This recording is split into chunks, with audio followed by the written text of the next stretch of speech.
because that's actually the way in which the act is written. The use of those words psychological, I understand why the comment was presenting it. Whether or not the exemption would apply has nothing to do with the particular residence. So we'll admit Susan. Thank you. Now, Dr. Johnson, in addition to speaking to groups around the world, you've also spoken on some radio shows. Yes, sir, all the time. And one of those is called the Breakfast Club on Power 105 out of New York City. Yes, sir. All right. I'm going to show you a video clip. Let's show you something. Sorry. You're watching The Breakfast Club. Morning, everybody. It's DJ Envy, Angela Yee, showing me the guy. We are The Breakfast Club. And it's just in the building. Dr. Umar Johnson. Peace and love, family. Welcome back. Good to see everyone. What's on your mind today, man? All is well. Just came back from China and Japan. Okay. My first visits over there, speaking with the African community and Japan. Spent a week in Japan. So in America, we have a civil rights culture. At the beginning of the proceeding, I admonished everyone that I would not tolerate the outbursts. If you cannot control yourself, please excuse yourself at this time. We will give you a moment. Because the parties need that respect. The next outburst, and you will be cleared. You will be dismissed from the proceeding. The parties deserve the respect and ability to hear what's going on in this particular case. Thank you. So if you need to excuse yourself, don't be embarrassed. I would rather you excuse yourself rather than being embarrassed. You may excuse. Thank you. Dr. Johnson, do you recognize the image that's on the screen there? Yes, I do. Is that a true and accurate copy of your, or image of your website? Not my website, but that's a true and accurate image of the interviews that I participated in at the Breakfast Club in New York City. Okay, all right. Now, if you look up at the top left-hand corner, it has your website naked there. Let me clarify. I take that back. My web designer, he adds videos of mine, so yes, I don't know. They're probably on my website. Yes. Okay, all right. This entire page you're looking at, all it's like 6 screens. That's all included on the website. It appears to be. Okay. Yes, ma'am. He updates regularly. I don't watch it all the time, but very likely, yes. I'm not objecting to that. I see the website. And God love has a CD that will. Thank you. And that's your C3. That's my C5. Okay, thank you.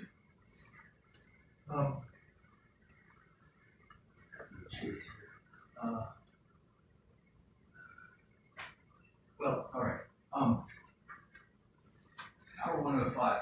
That's an urban contemporary radio station in New York City. Yes, sir. And its studios are in the AT&T building in Manhattan. It's in Manhattan. I'm not sure the name of the building, but yes, it's in Manhattan. And the Breakfast Club, that's a nationally syndicated radio show. Yes, it is. Very popular. Now, one of your interviews with the Breakfast Club took place on June 30th. Is that correct? 2017? Probably, yes. Are you aware that the Breakfast Club rated that interview number 9 among the top 10 interviews? Yes, it should have been higher. Yes. All right. And that interview right there that we're looking at is the interview that was rated number 9. Is that correct? The one on June 30th? Yes, that was the most recent. Yes, yes. Interview number 3. I'm going to try to get us to a specific time. Please bear with me.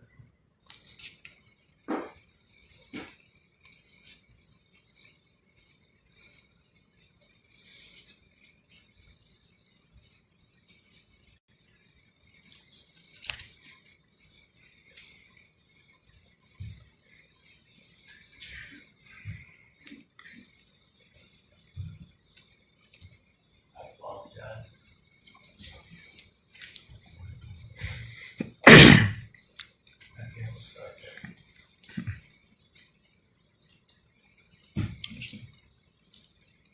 unemployment line. Why? Because the skills that we learn in college are not necessarily marketable to other black people. I'm a psychologist. And to Do you agree that you call yourself a psychologist? Then? Yes, I am.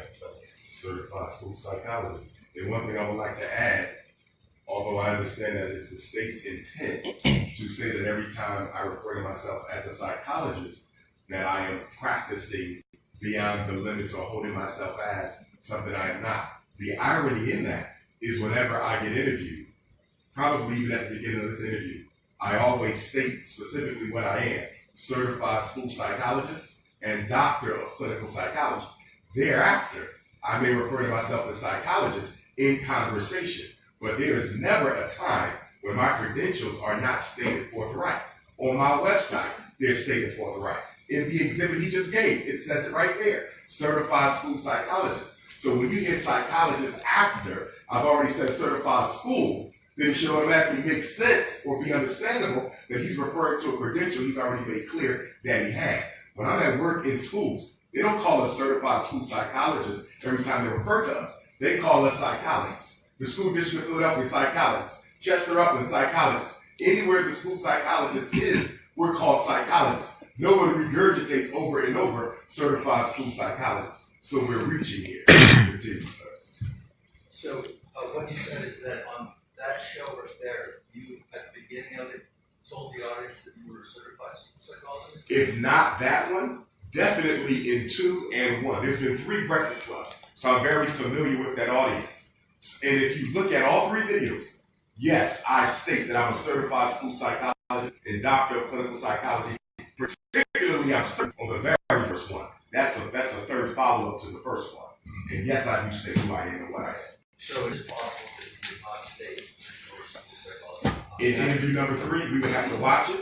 I can't say for certain, but again, because the audience is familiar with me, my community is familiar with me, my work is specifically to my community. I've been doing it for 17 years, 3 as a student. After 20 years, I can assure you, black people know exactly what my credentials are and what they are not. Understood. The entirety of the interview is recorded on exhibits 5. The entirety of it, interview, this is interview 3 or 2? This is 3. The orange dashiki is interview 3, the one to the right is interview 2. And I don't see interview 1 of it. On the CD, would it include interviews 1 and 2? Only. I have separate CDs. This one, C5, is the interview that we just talked about. The other interview that you can see on the screen, I have a different CD. So interview 1 will be included? That's my understanding. That's what you guys represented, Mr. Kelly, correct? That interview 1 is on the other CD? Excuse me. Is that interview 1? That's interview 3. Interview 3 in the orange. Yes. Okay. In the black and green. Interview 2. That's interview 2. I do not have the CD of interview 1. I'm happy to stipulate that the board for you could view that as a combo exhibit or as respondents. Is interview 1 contained on the website? Yes, they're all on the yes. same? Yes. Okay. So if I were to go to Dr. Umar .com. Is one on the website? I'm not sure. Okay. I would have to see, but it would be no problem to get you one because I could just grab it off the internet. You can also if I can email it or something. Can you download it to a CD, burn it, or whatever the apparatus is called? Okay. CD, DVD, whatever. I can have that done and mail it in. What we can do is, and that's sort of what we talked about at the beginning. So within 30 days, Okay. mail a copy into me. Okay. CC a copy of the letter to Mr. Kelly indicating this is what it is Okay. mailing it. Do you need a copy of it for your records? Will the trouble be satisfied with whatever submitted for the record of the proceeding? All right, and so then we'll keep the record open 30 days after today. Okay. They'll allow you to mail it in. And once you get that in 30 days, then I'll close the record. Yes. So before we finish today, please make sure that we go back through that to make sure we have it we outline the proper exhibit number. So that's it, because we're gonna do that shit, put it in the letter. And you'll give me the exhibit number. Yes, but make sure we discuss that before we walk out. Alright, so you can continue. Thank you. All right, C5 is the CD of interview number 3. Dr. Johnson, any objection to this commission? No, ma'am.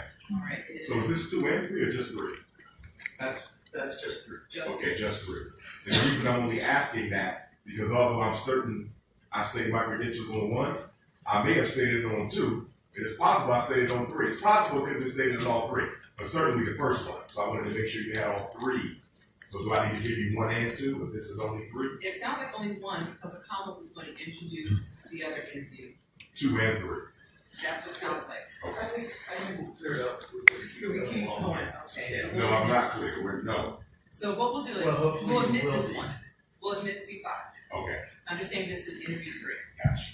Then as we proceed, I understand they're going to introduce another CD. Yes. We'll see what interview comes up. Yes. Whatever is left, then you're going to provide by mailing in a copy of that. Yes. All right, so we'll admit C5.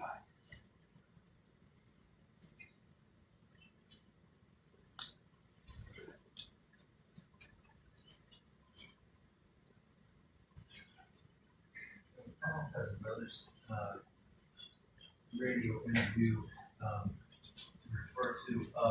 Dr. Johnson, do you recall having been interviewed on a radio show called Stand Up Now on 1440 WFKM radio people? Probably. I do 20 radio interviews a week. Okay. I'm sure. And this is what number? This will be Exhibit C6. It's your family. Welcome back to the family. Gospel 1440 AM, WMKM. Does that look familiar to you at all? Yes. Okay. I've got the chase here too.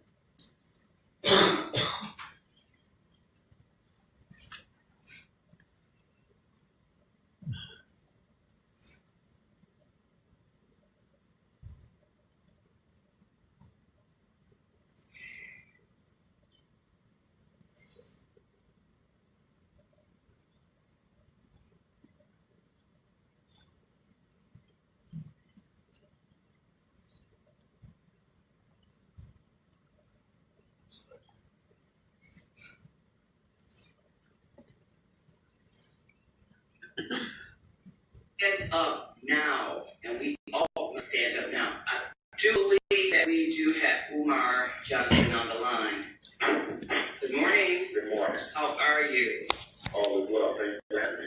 Thank you so much for joining us. I really appreciate you and LaDonna, so make sure you tell LaDonna, and I hope she's listening, that we thank you. Dr. Umar, tell us a little bit about who it is that you are, for those of us who don't know. Certainly. I'm Dr. Umar Johnson. I'm a certified school psychologist, certified school principal. I'm in private practice here in Pennsylvania, Philadelphia, Pennsylvania, where I evaluate children for special education, disability, determination. I work with charter schools, public schools, superintendents, principals, special ed attorney advocate groups. I'm founder of my very own advocate group, the National Independent Black Parents Association. Do you agree, Dr. Johnson, that you represented on that interview that you have a private practice in Philadelphia? Yes, sir. And I will repeat again to clarify that a certified school psychologist can do private work doing the same things they do in the school, outside of the school if they're employed by a public school. And do you agree that that videotape that we just watched is available to viewers on the internet? Yes. How about who's permission to C6? Any objections? No, ma'am. Clarifying point for what purpose? As I understand the follow-up questions asked by Mr. Kelly, the issue being the private practice, but it also contains what you were saying, the certified school specialist.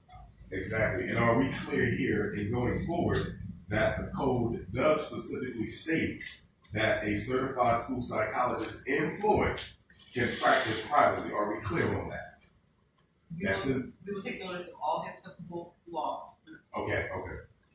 at the conclusion All of right. the evidence is needed to apply it. So with that, And again, reiterating that although I have that right, all of my work is done in a school building. There is no private work done other than the speaking, or if I'm called to train, or if I'm called to do an independent educational evaluation in another district in a school in Pennsylvania. understood. There was sort of an exception to the admission of C6 that you've noted. It is on the record. Okay. It wasn't exactly an objection, but your statement that you made is obviously contained in the record. We're going to admit C6. Thank you. All right. Can I ask one question, clarifying question? I noticed what the first exhibit was 2014. And of course we're here because I'm being accused of practicing psychology without a license.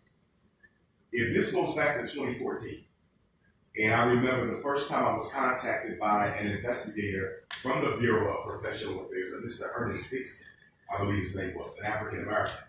I met with him at King of Prussia, in office there, his office, and he interviewed me. I answered all his questions. He shook my hand, and I believe he said, just be careful, but I don't see anything here. That was in 2014, 2015.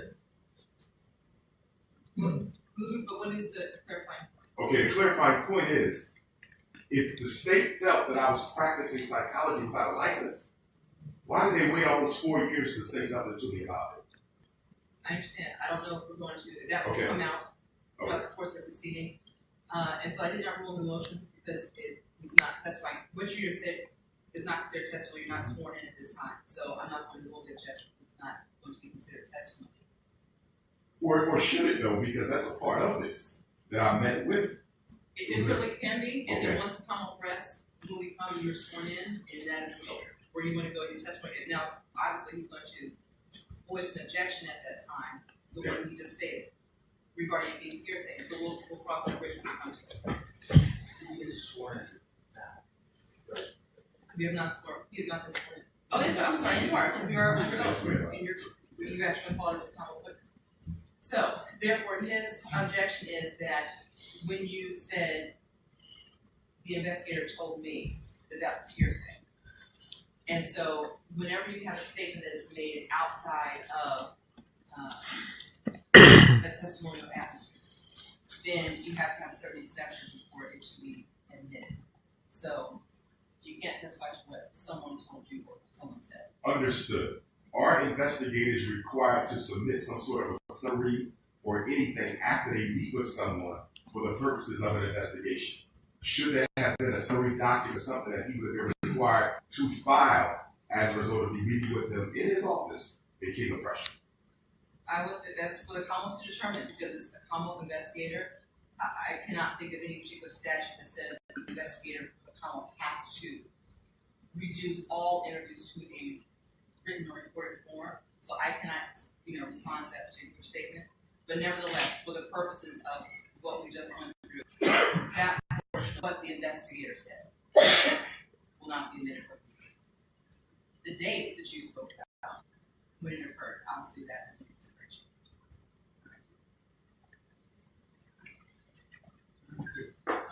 consideration.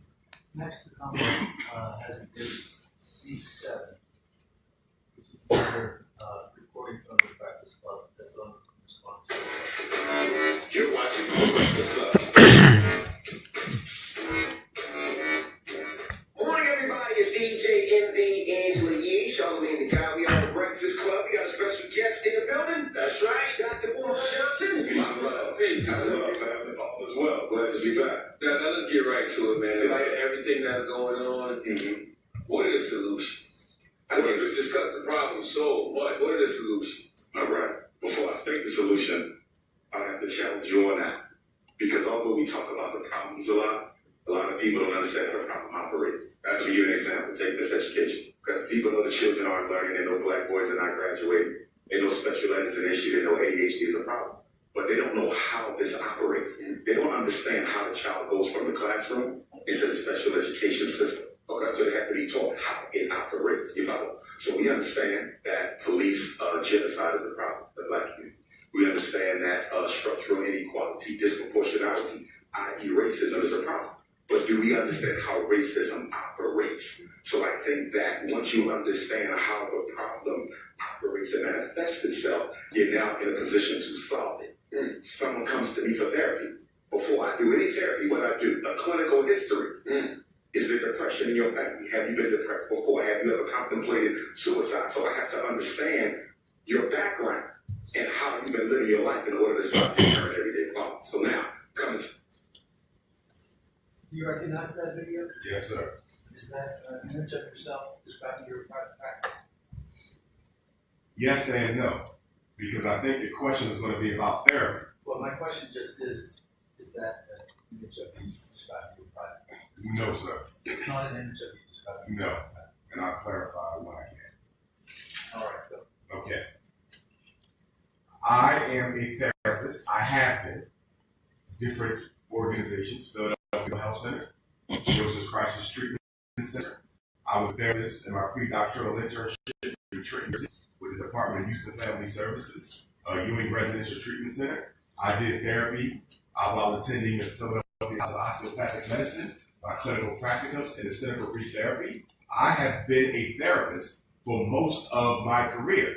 Do I do therapy in private practice? Of course not. Certified school psychologists don't do therapy. We do school psychological counseling. But have I been a therapist? Absolutely. I've done it for years. And the two principal organizations that I've done it from, although I have since resigned, was the Children's Crisis Treatment Center, where I was an outpatient therapist for children and families, as well as the Philadelphia Mental Health Center, where I did some of my doctoral clinical practicums. And I was asked to stay on and continue being a therapist. In Philadelphia, we have a very large behavioral health system, which is filled with master's level and PhD level therapists who are not licensed, who work under the supervision of a licensed psychologist. So yes, I have been a therapist. And no, it is not included in my work as a certified school psychologist. Outside the school is therapy. In the school is school psychological counseling, and that's also in the state code.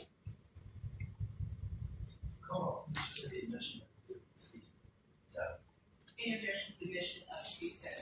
No, as long as we're clear on my clarification. Understood. We'll admit it. This is that interview number 2, correct? Yes, ma'am. All right, admit it.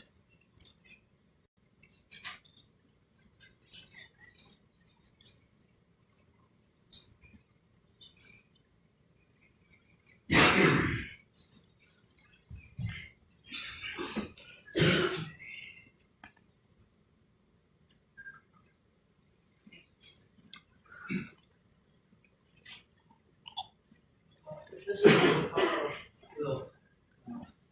marked as Exhibit C4. There's the original.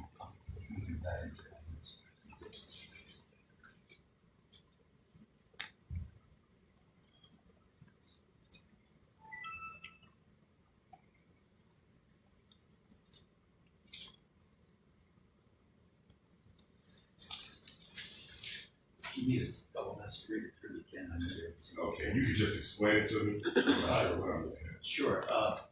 It is. Well, certificate and attestation. It's the document that proves the costs. Okay. The third page is the I agree. Yes, ma'am, I share. Dates where they did their work, their hourly rate, and the amount of hours that they put in. Okay. And which total. Yes, sir. So that is signed by the person who is the head of that bureau, and what he has attested to is attested to us. And she has attested to is certified by the secretary. Yes, sir. One clarification earlier when I said I met with a gentleman at King of Prussia, because I'm seeing two names here. I believe it was Ernest Dixon. It could have been Jesse Bennett, just as a clarifying point. There's one other. The second point, and I'm not guilty of anything, but when I look at these costs, how were they computed, given the fact that all we see is YouTube clips and a website, and it certainly don't cost $2,400 to look at a Breakfast Club interview. So these investigative costs are coming from where? How is this being calculated? I understand Dr. Johnson's question. I don't think that his question goes to the admissibility of the document. It may go to the amount of charges that he wants to contest them. But as far as this document being admissible under the general rules of administrative practice and procedures, I believe that these. So his response is that under the law, there are two different categories of ways to think things. Whether something is admissible, like whether or not it actually meets the criteria under, say, the rules of evidence to be admitted as an exhibit. And so he's saying that the document, there should not be anything to bar its admissibility because it's a certified document. Whether or not the actual cost, as is outlined, whether or not I should give any weight to the amount listed in the certificate and attestation, that is something that you can contest. So whether or not that document actually is a certificate and attestation, unless you have an exception to that, and don't admit it, whether or not it actually should be $2,400, then you can actually contest that through your testimony and through what interaction you have had with an investigator.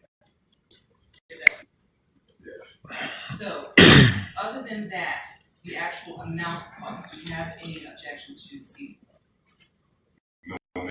Not of the amount of costs. I will admit Commonwealth's C4.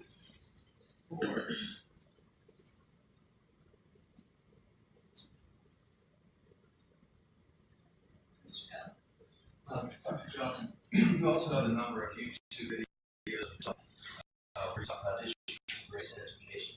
Yes.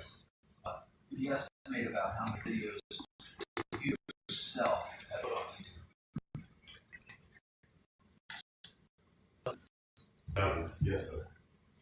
More than 100? Not me, myself, but there's more than 100 videos of me that have been uploaded of others who have attended my lectures.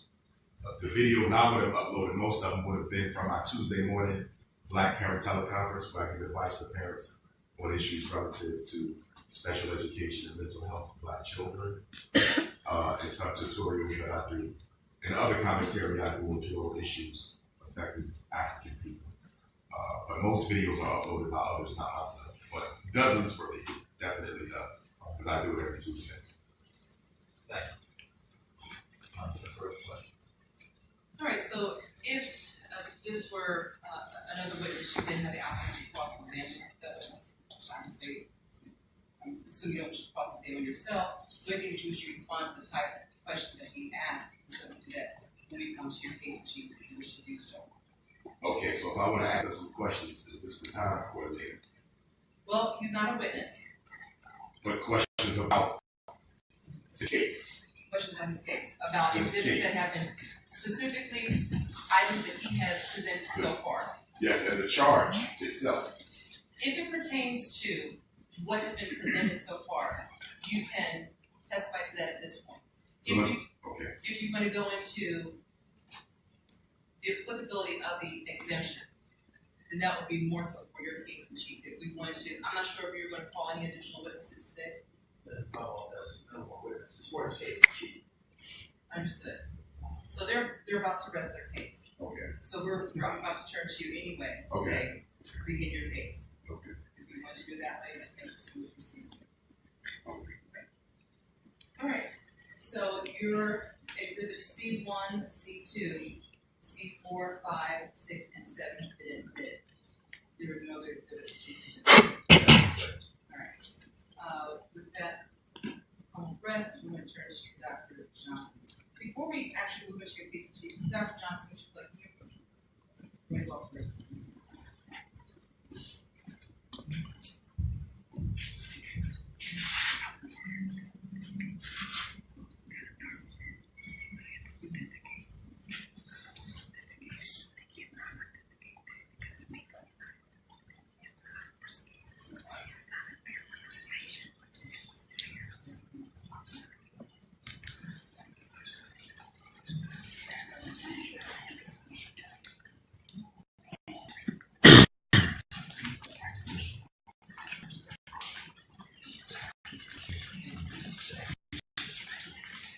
I know during Dr. John's testimony that individuals have been reporting, Pennsylvania, although it's open